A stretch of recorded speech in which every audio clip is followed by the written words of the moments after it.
Channel को subscribe जरूर करें और साथ में बेल आइकन को दबाना ना भूलें।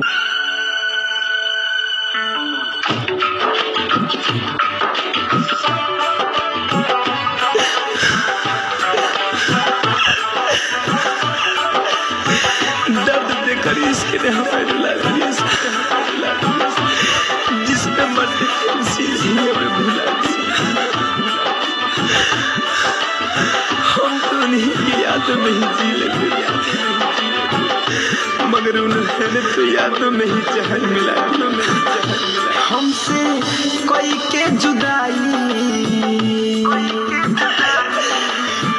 हो, हमसे कोई के जुदाई खुश रही हो ये जान। हमसे कोई के जुदाई खुश रही हो ये जान। इतने कहीं भगवान